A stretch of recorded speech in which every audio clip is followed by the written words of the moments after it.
మరలా చిగురించబోతుంది. గొప్ప దినాలను చూడబోతున్నావు. నీ యేసుకు సమస్తము సాధ్యమే.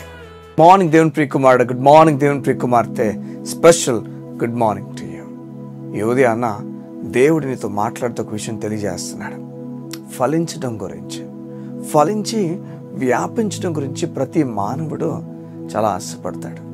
అవును, నేను ఫలించాలి, నేను వ్యాపించాలి, నా జీవితము మోడైపోయినట్లుగా ఉండకూడదు, నా జీవితం ఒంటరిగా విడబడకూడదు, నా జీవితం ఫలించాలి, వ్యాపించాలని చాలా ఆశపడతాడు.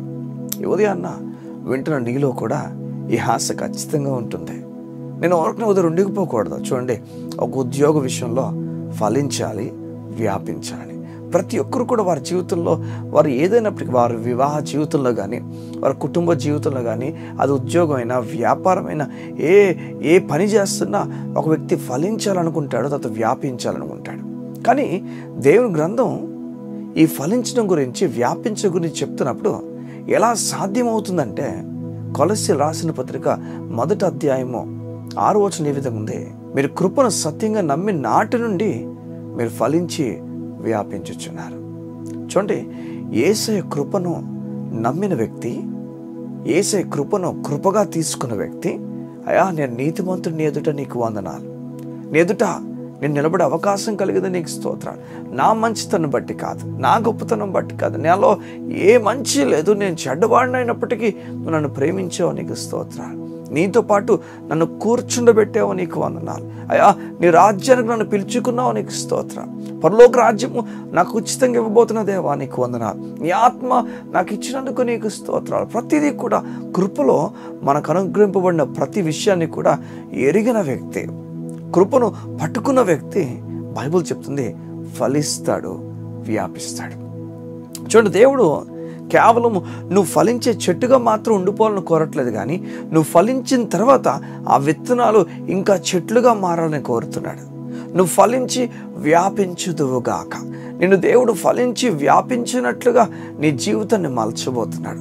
కొలస్సీ ఈ విధంగా చెప్తుంది, మీరు ఫలించాలంటే, వ్యాపించాలంటే కృపను సత్యంగా నమ్మాలి. మీరు ఏ వ్యక్తి అయితే నేను పాపినని, నీతిమంతుని ఆలోచన లేకుండా నేను ఇంకా నీతి గురించి, నీతి సంపాదించడం గురించి కష్టపడిపోవాలి, నేను చాలా ప్రయాసపడాలి అని ఎవరైతే ఆలోచిస్తారో వారు కృపను నమ్మట్లేదు, క్రియలను నమ్ముతున్నారు.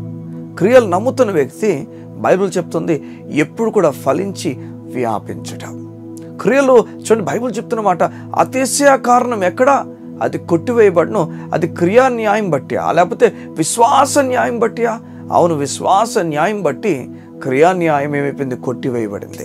అర్చించేవాడు ఇప్పుడు గర్వపడలేదట, నేను ఆ క్రియలు చూడు, నా పనులు చూడు, నేను చూడు, నీకన్నా బెటరే దేవుని మెప్పిస్తున్నాను చూడు, ఇలా క్రియలు బట్టి ఒక వ్యక్తి వెళ్ళాడట. ఈ లోకంలో ఎంత గనులైనా, గొప్పవారైనా, వారు ఎంత గొప్ప క్రియలు చేస్తున్నా బైబిల్ చెప్తుంది, ఆ క్రియలు లెక్కకు రావు. పొగుడుకోవడానికి, గొప్పవాడని చెప్పుకోవడానికి క్రియలు చూపించుకుంటున్నాడేమో ఒక వ్యక్తి.